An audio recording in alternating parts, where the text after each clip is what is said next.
Okay students, तो आज अपना टॉपिक है electric field at equatorial point. Electric field at equatorial point आपने किसके लिए ये पढ़ रहे हैं? अपन डाइपोल के लिए पढ़ रहे हैं, क्योंकि बेसिकली ये क्वेश्चन डाइपोल का सेकंड केस है। ये डाइपोल का फर्स्ट केस आपने देखा था, एट एक्सियल पॉइंट पढ़ा था। इलेक्ट्रिक फील्ड वहाँ क्या था, अब यहाँ इक्वेटोरियल पॉइंट पे। ओके, तो मैं सबसे पहले एक डाइपोल बना देता हूँ, अरेंजमेंट ऑफ डाइपोल।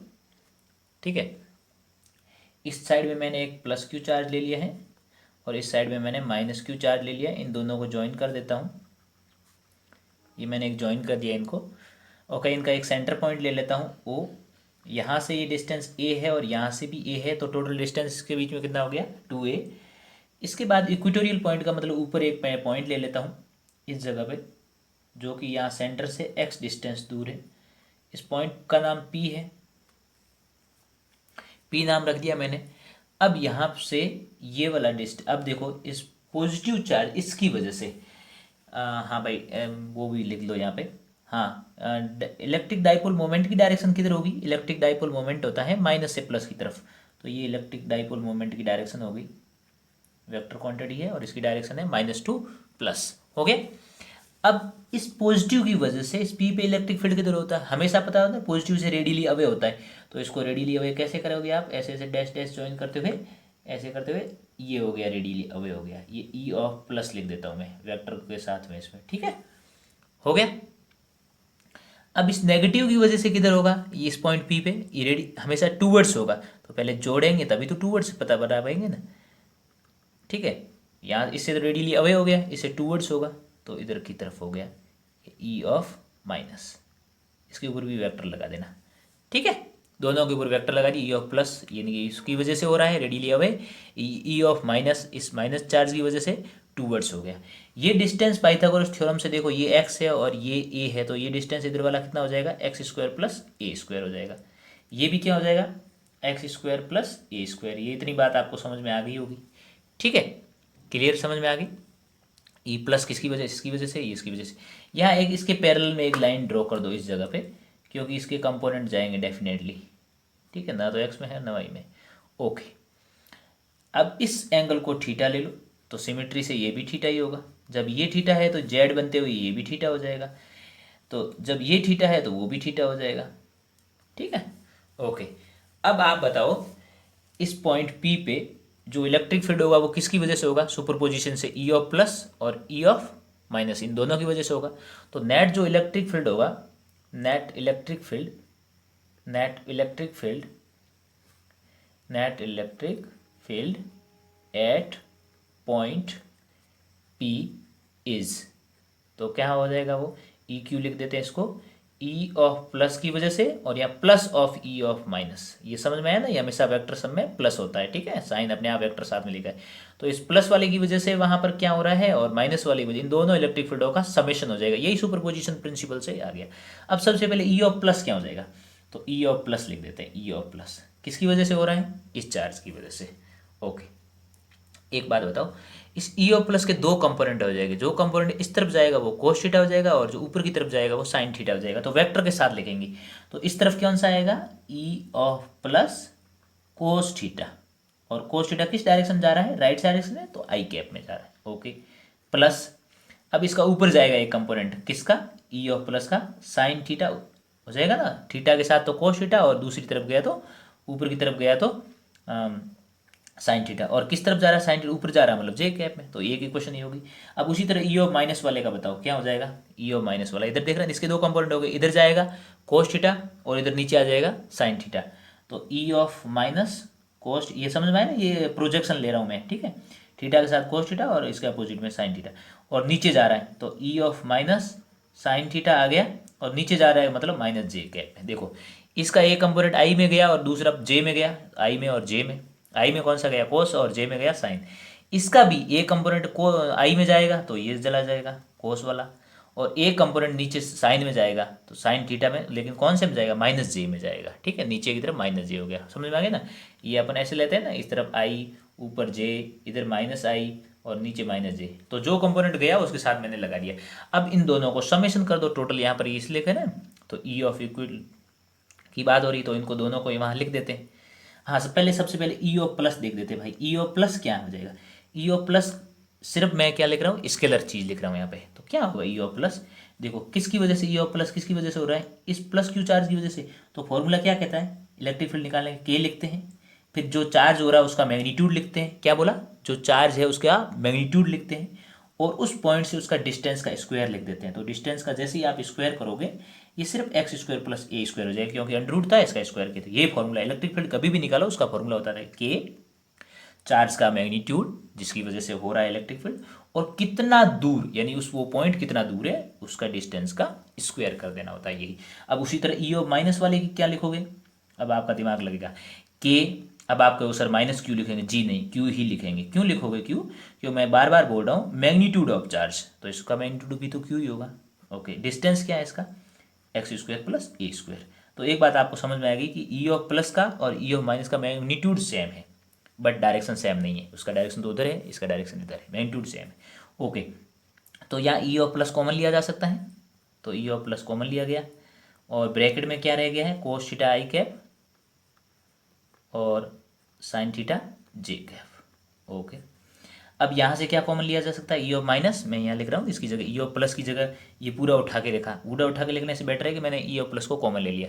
अब इसको उठा के यहाँ रखूँगा, क्योंकि ई ऑफ माइनस की जगह ये पूरा चीज़ लिखूँगा, लेकिन ई ऑफ माइनस कॉमन लिया जा सकता है, ये मैग्नीट्यूड है, ठीक है। ब्रैकेट में क्या आ जाएगा, ये पूरा कोस थीटा आई कैप, कोस थीटा आई कैप, और ये आगे आ जाएगा माइनस साइन थीटा जे कैप, ठीक है, माइनस साइन थीटा जे कैप, ये ध्यान रखना जे कैप इधर। ओके, माइनस साइन थीटा जे कैप। अब देखो आप ई ऑफ प्लस और ई ऑफ माइनस की वैल्यू रख दो, क्या रखोगे, के क्यू एक्स स्क्वायर अपन ए स्क्वायर, इसकी जगह भी वही रखोगे, तो ये दोनों तो सेम ही हो गया, तो कॉमन आ जाएगा, तो के क्यू एक्स स्क्वायर अपॉन ए स्क्वायर तो कॉमन हो गया। अब इस ब्रैकेट को, बड़े वाले ब्रैकेट को खोल देते हैं, तो यहाँ से आ जाएगा कोस थीटा आई कैप, यहाँ से आ जाएगा प्लस साइन थीटा जे कैप, यहाँ से आ जाएगा प्लस कोस थीटा आई कैप, और आ जाएगा माइनस साइन थीटा जे कैप। अब देखो ये माइनस साइन थीटा जे कैप और प्लस साइन थीटा जे कैप कट गए। ओके, आपको भी समझ में आया होगा कि इसका जो कंपोनेंट नीचे जाएगा और ये कंपोनेंट उसका ऊपर जाएगा, वो आपस में कैंसिल हो जाएगा, इसका और इस दोनों का इधर जाके ये कंपोनेंट प्लस हो जाएंगे, यानी जो नेट इलेक्ट्रिक फील्ड आएगा वो इधर की तरफ आएगा, देखना इधर की तरफ आएगा ये नेट इलेक्ट्रिक फील्ड, ठीक है। और पी के अपोजिट में जा रहा है, ध्यान रखना, ये बहुत इंपॉर्टेंट चीज़ से आपको पता लग गई यहाँ से। ओके, तो यहाँ से आप क्या पता लग गया आपको, के क्यू कोस थीटा, लेकिन देखो cos theta two cos theta I cap divide by x square plus a square, ये आपको आई से पता लगा इलेक्ट्रिक फील्ड आई डायरेक्शन जा रहा है, जा रहा है नहीं जा रहा है, ये ओके, ई ऑफ क्यू लिख दिया आपने, इक्वेटर, मैं सब वेक्टर में कर रहा हूँ, ठीक है, ताकि आपको दिक्कत ना हो। अब कोस थीटा क्या हो जाएगा, यहाँ से मुझे बताओ what is cos theta, cos theta का क्या फॉर्मूला होता है, यहाँ से इस ट्रायंगल से देखो, कोस थीटा होता है पास वाली साइड यानी कि ए, और हाइपोटेनस का मतलब ये under root x square plus a square, ये यहाँ पुट कर देते हैं, तो ई ऑफ इक्विवेलेंट का फॉर्मूला क्या आ गया, 2 टाइम्स के के क्यू और divide by x square plus a square, और कोस थीटा की जगह आपने पुट कर दिया a upon x square plus a square, root का मतलब होता है पावर हाफ, ठीक है, और आई कैप। अब इसको सही से अरेंज कर सकते हैं क्या, बिल्कुल कर सकते हैं, कैसे लिखोगे, 2 के क्यू ए आई कैप, ऊपर तो ये हो गया 2 के क्यू, 2 के लिख दिया, क्यू लिख दिया, ए लिख दिया, आई लिख दिया, और नीचे जो है x square plus a square की पावर, यहाँ पावर कितनी है, इसके ऊपर पावर 1 है और इसके ऊपर पावर हाफ है, तो जोड़ दोगे तो 3/2 हो जाएगी। यही इसका जनरल फॉर्मूला है, ठीक है, यही इसका जनरल फॉर्मूला है। लेकिन अब इस जनरल फॉर्मूले को थोड़ा सा इसमें क्या करना है, चेंज करना है, अभी देख लेते हैं, देखें इतना समझ में आ गया ना। तो क्या जनरल फॉर्मूला है, मैं अभी आगे लिख दूंगा इसको, ठीक है। तो जनरल फॉर्मूला क्या है, आपको समझ में आ गया होगा, दोबारा लिख लेते हैं। ई ऑफ क्यू का जनरल फॉर्मूला क्या है आपके सामने, देखो 2 के Q A I upon x square plus a square की पावर 3/2, ये जनरल फॉर्मूला आ गया। ओके, यहाँ से लगे हाथ पी का भी फॉर्मूला लिख देते हैं। पी का फॉर्मूला क्या हो जाएगा, यहाँ से देखो पी क्या होता है, क्यू इंटू 2a, और डायरेक्शन भी रखता है। अब इस पी की डायरेक्शन किधर जा रही है, माइनस से प्लस, माइनस से प्लस का मतलब कौन सा डायरेक्शन जा रहा है, माइनस आई कैप की तरफ जा रहा है, माइनस से प्लस यानी कि माइनस आई कैप की तरफ, तो डायरेक्शन ऐसा आएगा इसका माइनस आई कैप। ये ध्यान रखना, क्यू इंटू टू है तो मैग्नीट्यूड होता है, लेकिन डायरेक्शन इसका माइनस से प्लस से पता लगता है, तो माइनस से प्लस की ओर जाते हुए कौन सा डायरेक्शन है तो आपको पता लग जाएगा, आई हो सकता है, जे हो सकता है, कुछ भी हो सकता है, यहाँ पर माइनस आई है वो। ठीक है, ओके। अब इसको देख लेते हैं भाई, इतनी चीज़ आपको पता होगी। अब अपन केस करेंगे सौर डाइपोल का, किसका, सौर डाइपोल। सौर डाइपोल का केस ये होता है कि एक्स जो होता है आपका, जो ये एक्स था, ये वाला जो एक्स है, ये इस 2a के कंपेरिजन में या a के कंपेरिजन में बहुत बड़ा है, तो x is very very large then a, तो एक्स स्क्वायर प्लस जो a स्क्वायर है that is almost equal to x square. तो ये चीज़ यहाँ पुट कर देते हैं वापस से इस इक्वेशन में ऊपर वाली में, तो आपका हो जाएगा के क्यू 2a, मैं इसको थोड़ा सही से लिखता हूँ, k को यहाँ लिख दिया, q को लिखा, फिर a और 2 और a को एक साथ लिख दिया, 2a I cap divide by, देखो x square plus a square को तो एक्स स्क्वायर लिख सकते हैं, और पावर है 3/2, 2 से 2 कैंसिल हो जाएगा, तो ये क्या बन जाएगा इक्वेटोरियल का, देखो के क्यू 2a आई कैफ अपॉन एक्स क्यूब। इतना तक समझ में आया।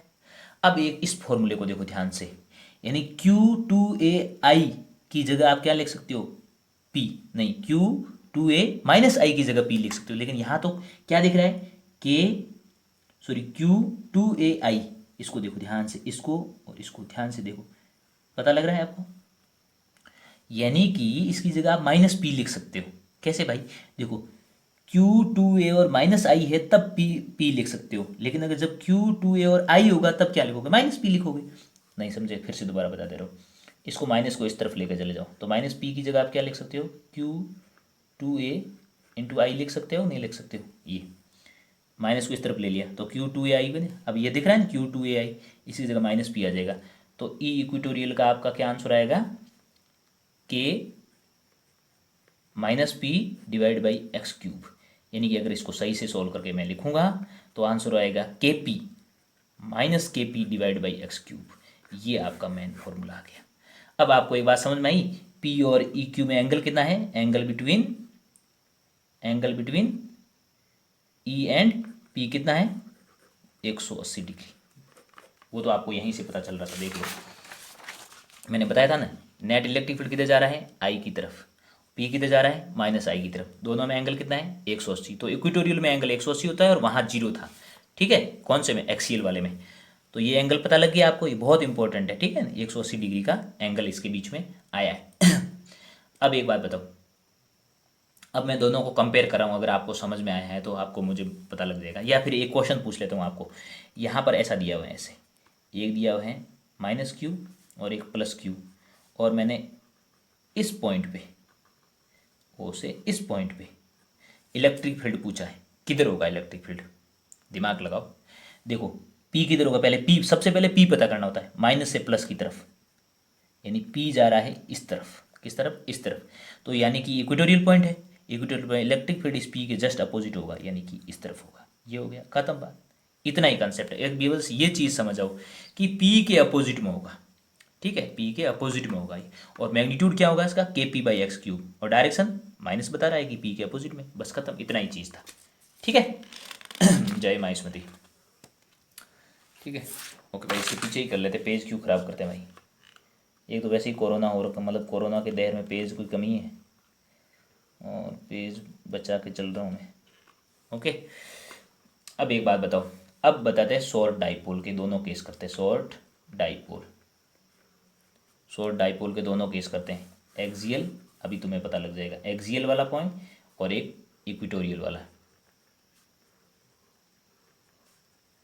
एक्सियल पॉइंट और इक्वेटोरियल पॉइंट पे इलेक्ट्रिक फील्ड यहाँ क्या आया था, कल वाले में एक्सियल वाले में क्या आया था, वो आया था 2kp बाई एक्स क्यूब, यहाँ क्या आया है इक्वेटोरियल वाले में, माइनस के पी बाई एक्स क्यूब, आया कि नहीं है, ये बात समझ में आ गई। यहाँ इक्वेटोरियल और यहाँ से एंगल कितना है इन दोनों के बीच में, 0 डिग्री, किस में, axial electric net electric field में और पी में, या नेट इलेक्ट्रिक फील्ड में, और इसमें एंगल कितना है 180 डिग्री का। वेरी गुड, एक चीज़, यानी कि ये लोग तो पैरेलल है और ये एंटी पैरेलल है, 180 का मतलब हो गया एंटी पैरेलल, ओके, ये भी चीज़ आपको समझ में आ गई। अब एक बात बताओ, इन दोनों में आपस में कोई रिलेशन दिख रहा है? बिल्कुल दिख रहा है। तो इस ई इक्विट एक्सीएल को लिखो ध्यान से, एक्सीएल को लिखो, टू को तो ऐसे ही लिख देता हूं मैं। अब के पी बाई एक्स क्यूब, के पी बाई एक्स क्यूब, के पी बाई एक्स क्यूब, के पी बाई एक्स क्यूब की जगह आप क्या लिख दो, माइनस ई एक्स लिख सकते हो ना, तो माइनस ई क्यू लिख सकते हो ना, तो ये हो गया। तो यानी कि एक्सियल वाला जो इलेक्ट्रिक एक्सियल वाला जो होगा वो -2 टाइम्स ऑफ ई क्यू होगा। कौन ज़्यादा है? एक्सियल वाला बड़ा है। कितना? दुगुना है। अगर ये तो हो गया इस वेक्टर फॉर्म में, अगर स्केलर फॉर्म में कभी लिखना होगा तब आप कैसे लिखोगे? सिर्फ ऐसे ही 2 टाइम्स ऑफ ई क्यू। यानी अगर ये 5 है तो ये 10 हो जाएगा, अगर ये 7 है तो ये 14 हो जाएगा, ये अगर 6 है तो ये 12 हो जाएगा, ये 3 है तो ये 6 हो जाएगा। बस जो इक्वेटोरियल वाला है यानी ज़्यादा कहाँ पर होगा? एक्सियल पे। और कितना होगा? इक्वेटोरियल का दुगना होगा। ठीक है, ये चीज़ आप समझ गए होंगे। ओके, तो ये आपको क्लियर कट समझ में आ गया है एंगल का है। अब एक पॉइंट यहाँ से आगे एक और क्वेश्चन तुमसे पूछ लिया जाता है। चलो एक क्वेश्चन पूछ लेता हूँ मैं, लगे हाथ। आप दिमाग लगाते हैं कि कौन अच्छे से दिमाग लगाता है। ये जोड़ लिया गया, एक तो -q और +q। अब आप इस पॉइंट पे आपसे पूछा गया है, इस पॉइंट पे एक तो ये पॉइंट है और एक पॉइंट है ये वाला। अब आपको इलेक्ट्रिक फील्ड बताना। सबसे पहले ये पॉइंट किस पे पड़ता है? एक्सियल पे। एक्सियल पे पी के डायरेक्शन में ही होगा इलेक्ट्रिक फील्ड। तो पहले पी का डायरेक्शन पता कर लेते हैं भाई। पी होगा ऊपर से नीचे, क्यों? माइनस से प्लस की तरफ, माइनस से प्लस की तरफ पी। तो अब ये पॉइंट कहाँ है? अब पहले पॉइंट का ये एक्सियल है इक्वेटोरियल है? एक्सियल है, क्योंकि इसी लाइन पे पड़ रहा है। तो यहाँ इलेक्ट्रिक फील्ड भी इसके साथ ही होगा। तो ये हो गया एक्सियल वाला, तो ऐसे हो गया। अब ये पॉइंट कैसा है? इक्वेटोरियल पे पड़ रहा है, ये से है तो इक्वेटोरियल पे पड़ रहा है ना। इक्वेटोरियल का मतलब 90 डिग्री जो बाइसेक्ट करने वाली लाइन। अब यहाँ पर क्या होता है? पी के अपोजिट में, तो पी के अपोजिट में, बस खत्म बात। इतना ही कंसेप्ट था बस। अगर ये कंसेप्ट समझ में आया आपको तो सब कुछ समझ में आ गया। ओके, सब कुछ का मतलब ऐसा नहीं कि आप थ्योरी ऑफ रिलेटिविटी को फेल कर दो और ऐसे कर लो, ऐसे नहीं। मतलब ये पॉइंट समझ में आ गया आपको। ओके, अब अपन आ जाते हैं भाई। ये तो सारी कहानी तो आपको रट्टी रटाई चीज़ें मतलब किसी ने बता दी और आप ही समझ गए। अब एक है कि माना कि अगर ये इक्वेटोरियल पे भी नहीं था और एक्सियल पे भी नहीं था, अगर कहीं जनरल है तब क्या होगा? अब देखते हैं तुम्हारा दिमाग कितना लगता है। Electric field, electric field due to an electric dipole. आज अंग्रेजी सही है ना, एन लिखा है ना। Electric dipole general case. General case का मतलब एंगल कुछ भी हो सकता है, सपोज दैट कि अब थोड़ा सा दिमाग लगाना। बिल्कुल सिंपल है भाई, बिल्कुल सिंपल। बिल्कुल का मतलब बिल्कुल सिंपल। एक या -q चार्ज, ये +q चार्ज, इन दोनों को जोड़ देते हैं। ये आपका p भी इधर ही जाएगा माइनस से प्लस की तरफ। p का बस ध्यान रखना माइनस से प्लस की तरफ, एक वेक्टर को है जो माइनस से प्लस की तरफ जाता है। ओके, ये इसका सेंटर हो गया o, इस तरफ भी a डिस्टेंस, इस तरफ भी a डिस्टेंस। इस जगह पे कोई जनरल पॉइंट ले लिया ना, तो ये देखो अगर यहाँ होता तो इक्वेटोरियल होता, यहाँ होता तो एक्सियल होता। अब ये तो ना एक्सियल है, कुछ एंगल थीटा पे दे रखा है आपको। ठीक है, इस p पे आपको इलेक्ट्रिक फील्ड निकालना है। ठीक है, अब इस पे इलेक्ट्रिक फील्ड निकालना है आपको। अब ऐसे केस में मैं आपको एक सिंपल से बता देता हूं। इस p के दो कंपोनेंट ले लो, तो इसके साथ जो कंपोनेंट जाएगा p का वो तो हो जाएगा p कोस थीटा, और जो इस तरफ वापस इस तरफ जो आ जाएगा वो कंपोनेंट हो जाएगा p साइन थीटा। किसके कंपोनेंट लिए? इस p के। p किधर जा रहा था? इधर। तो इसके दो कंपोनेंट लिए, थीटा के साथ में p कोस थीटा उधर, और इधर आ जाएगा p साइन थीटा। ये कंपोनेंट एक दूसरे के 90 डिग्री पे। कौन कौन सा? ये p कोस थीटा उधर और p साइन थीटा इधर, ऐसे। ठीक है, आपने तोड़ा इस p के, ये p cos theta, p sine theta हो गया। अब आपको पता है कि जस्ट मैंने तुम्हें बताया था कि एक तो एक्सियल वाला तो p के साथ में होता है और इक्वेटोरियल वाला p के अपोजिट में होता है। लेकिन या तो p के साथ होगा या p के अपोजिट होगा। चलो ठीक है, तो इस p के साथ वाला यानी कि इस वाला कंपोनेंट ले लेते हैं। इसके साथ में कौन सा जाएगा? ऐसे गया आप जैसे, तो ये तो हो जाएगा e, कुछ पैरेलल ले लिया कंपोनेंट। अब एक इसके अपोजिट में होगा, ले लिया, तो एक अपोजिट में होगा e ऑफ परपेंडिकुलर, या अपोजिट वाला कंपोनेंट ले लिया मैंने। ठीक है, परपेंडिकुलर मैं वो इक्वेटोरियल वाला केस की तरह बोल रहा हूँ। बाकी आप इसको E1 और E2 भी नाम दे सकते हो, परपेंडिकुलर और पैरेलल भी दे सकते हो। तो एक कंपोनेंट तो साथ में होता है और एक कंपोनेंट अपोजिट में होता है। ठीक है, आपकी मर्जी आप कौन सा अपोजिट में ले रहे हो, कौन सा साथ में ले रहे हो। ठीक है, तो ये मैंने एक तो इसके साथ में लिया है और एक मान लिया है मैंने अपोजिट कंपोनेंट। आ गई बात समझ में? अब बस क्लियर कट हो गया, खत्म बात। अब ई ऑफ जो साथ वाला कंपोनेंट होता है, जो साथ वाला होता है उसमें क्या फॉर्मूला लगता है साथ वाले में, यानी कि आप अगर बात ध्यान से देखो तो एक इक्वेटोरियल वाले में और एक्सियल वाले में क्या फॉर्मूला लग रहा है। साथ का मतलब जब दोनों में एक साथ कंपोनेंट यानी कि एक्सियल वाले केस में फॉर्मूला 2 लगता है। तो क्या लगता है, 2 लिखते हैं और 2 के बाद के लिखते हैं, फिर p लिखते हैं। लेकिन यहां पर p की जगह अपन यूज करना है p cos theta divide by ये दूर डिस्टेंस कुछ x ले लेते हैं तो x क्यूब। बस इतनी ही चीज आ गई। मतलब जब साथ में होता है तब तो 2 होता है, और जब अपोजिट यानी कि अपोजिट डायरेक्शन वाले में क्या लगता है, सिर्फ kp होता है। यहाँ है 2kp, तभी मैंने यूज किया 2kp। लेकिन p की जगह मैंने p ना करते हुए ये किसकी वजह से आया है पैरेलल वाला, इस p कोस थीटा की वजह से, तो माई मैंने p कोस थीटा यूज किया। अब बात समझ में आई ये चीज। अब इस परपेंडिकुलर वाले को देख लेते हैं, ये अपोजिट में है और अपोजिट वाले केस में सिर्फ 2 नहीं आता, सिर्फ kp होता है। तो हम यहाँ पर यूज कर लेते हैं, के कर लेते हैं, ऐसे मैग्नीट्यूड देख रहे हैं तो माइनस का मतलब नहीं है, के और p। लेकिन ये p कौन सा यूज करेंगे, p साइन थीटा यूज करेंगे इस बार, क्योंकि इस जिसकी वजह से होता है वही तो यूज करते हैं भाई। ठीक है, एक्स क्यूब। ये बात समझ में आ गई ना? देखो साथ वाला है तो 2 की वजह से, अपोजिट वाला है तो 2 नहीं आएगा वहां पे। यही तो अपन ने देखा है यहाँ पे कि भाई साथ में है तो 2 आ जाएगा और अपोजिट में है तो सिर्फ सिंगल 1 आएगा। तो बस 2 मैंने लगा दिया। लेकिन एक बात ध्यान रखना, यहाँ तो p था, वहाँ एक बार p साइन थीटा है और एक बार p कोस थीटा, वो जिसकी वजह से हुआ। ये इसकी वजह से है तो ये p कोस थीटा आ गया, ये इसकी वजह से है तो p साइन थीटा आ गया। अब यही चीज दोनों आ गया। अब दोनों एंगल में यहाँ पर नेट इलेक्ट्रिक फील्ड इनके बीच में कुछ आ जाएगा ऐसे कुछ। ठीक है, अब तो आप जानते हो दो वेक्टर जब 90 डिग्री पे होते हैं तो आपको क्या करना पड़ता है, बस कुछ नहीं, इनका नेट इलेक्ट्रिक क्या हो जाएगा, अंडर रूट करके ई ऑफ पैरेलल का square plus E of perpendicular का स्क्वायर कर लेते हैं फिर। तो सबसे पहले तो यहाँ लिख देते हैं 2kp cos theta by x cube का होल स्क्वायर प्लस kp। अब आप बोले माइनस क्यों नहीं लगाया, क्योंकि मैं सिर्फ मैग्नीट्यूड दे के चल रहा हूँ। kp sine theta divide by x cube का होल स्क्वायर। अब जो कॉमन है वो चीज़ें बाहर ले लो भाई डायरेक्टली, kp एक्स क्यूब ये बाहर आ जाएगा, kp बाई एक्स क्यूब बाहर आ गया। ब्रैकेट के अंदर क्या रहेगा, यहाँ से 2 कोस थीटा, तो 2 कोस थीटा को ब्रेक खोलोगे तो आप क्या हो जाएगा 4 cos square theta, 2 cos theta, तो इसको 2 का हो जाएगा 4 और कोस थीटा का कोस स्क्वायर प्लस यहाँ से क्या बच जाएगा, देखो आपने kp बाहर ले लिया और एक्स क्यूब बाहर ले लिया तो यहाँ 2 कोस थीटा बचा, तो उसका मैंने ये लिख लिया kp एक्स क्यूब तो बाहर चला गया तो साइन थीटा हो जाएगा तो साइन स्क्वायर थीटा। अब इसको आप फिर से आप लिख सकते हो ध्यान से, अगर आपने देखा है तो आप इसको ऐसे लिख सकते हो, इसको तोड़ो 3 cos square theta plus cos square theta plus sine square theta. अब आप बोलोगे कि मैंने ऐसा क्यों किया, देखो मैं एक आइडेंटिटी बनाना चाहता हूँ, इस वजह से मैंने ये देखो 4 कोस स्क्वायर थीटा, वापस 4 ही तो पड़ा है यहाँ पे, 3 और प्लस 1 4 ही तो होगा, लेकिन यहाँ 1 बच जाएगा ये आइडेंटिटी बनाने के लिए। तो नेट आपका इलेक्ट्रिक फील्ड क्या आ गया, kp एक्स क्यूब और ब्रैकेट के अंदर ये 1 हो जाएगा और ये तो 1 plus 3 times cos square theta. ये जनरल फॉर्मूला है, ये आप रट्टे मार सकते हो। अब यहाँ से वो दोनों केस में अभी जस्ट आके करके बताऊंगा। तो क्या फॉर्मूला है याद करके देखो, अब मैं पेज पलट रहा हूँ, याद रख लेना इसको।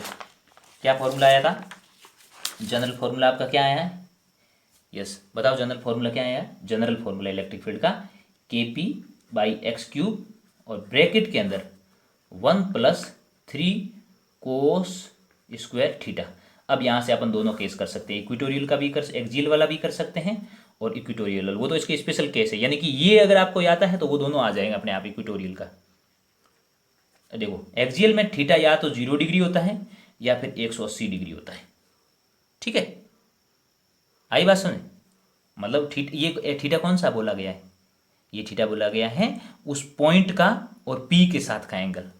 ठीक है, तो आप इक्विट जैसे माना कि माइनस और ये ले लिया माइनस प्लस माइनस, अब मैं पॉइंट यहाँ ले रहा हूँ तो देखो पी किधर है, उधर है, और पॉइंट किधर है, उधर है, तो एंगल कितना हो गया 180 का। तो ये दोनों केस में तो 180 रखो या 0 रखो कोई फर्क नहीं पड़ेगा, यहाँ पे 0 रखोगे कोस जीरो कितना होता है 1, तो 1 का स्क्वायर 1, 1 इंटू 3 कितना होगा 3, 3 प्लस 1 4, 4 से 2 बाहर आ जाएगा और आंसर आ जाएगा आपका 2 kp/cos एक्स क्यूब। बात समझ में आई कि नहीं है? नहीं बोले समझ में आई? देखो कोस जीरो कितना होता है 1, ठीक है 1 हो गया, तो 3 इंटू 1 कितना हो जाएगा 3, 3 प्लस 1 कितना हो जाएगा 4, 4 का अंडर रूट बार कितना आ जाएगा 2, तो 2 आ गया जाएगा, ये आंसर है। 180 ले लो, तो एक 180 क्या हो जाएगा कोस 180 कितना -1, -1 का स्क्वायर भी 1, 1 इंटू 3 3, 3 प्लस 1 4, इसका 2 बाहर आ जाएगा ये। तो आप बात समझ में आई? यही तो फॉर्मूला था, मतलब आ गया, इससे भी आ गया। और इक्वेटोरियल में थीटा होगा 90 डिग्री। अब ये दोनों चीज़ आप पता करना कि 0, 180 और 90 कैसे कैसे होते हैं, आप कर सकते हो। वैसे नॉर्मल सी चीज़ें, लेकिन थोड़ा आप भी दिमाग लगाना। 90 के केस में ये 0 हो जाएगा और सिर्फ आपका इक्वेटोरियल केस में आ जाएगा kp/x³। तो आ गया नहीं यहाँ से। ये तो दोनों स्पेशल केस, ये थीटा कुछ भी हो, 30, 60, 45, 75 कुछ भी हो, ये आंसर आ जाएगा। 0 से लेके 180 तक सबके आंसर इसमें आएगा। ठीक है, दो इतने 0 और 180 के बीच में ही तो इसकी रेंज होगी। तो ये चीज़ मैं आपको यहाँ समझाने की कोशिश कर रहा था कि ये जनरल फॉर्मूला है। ठीक है, ज़्यादातर बुक में एनसीईआरटी में शायद आपके नहीं है और सीबीएसई में भी नहीं है, लेकिन आपको पता होना चाहिए कि जनरल फॉर्मूला क्या है। तो इसी के साथ ये चैप्टर अपना कंप्लीट होता है। नेक्स्ट चैप्टर में अपन शुरू करेंगे इक्वी पोटेंशियल सर्फेसेस से, या फिर जो भी है पोटेंशियल से स्टार्ट करेंगे और उस पोटेंशियल के बाद में कैपेसिटेंस पढ़ेंगे। ठीक है, ओके, गुड नाइट बेटे, जय माँ स्मृति।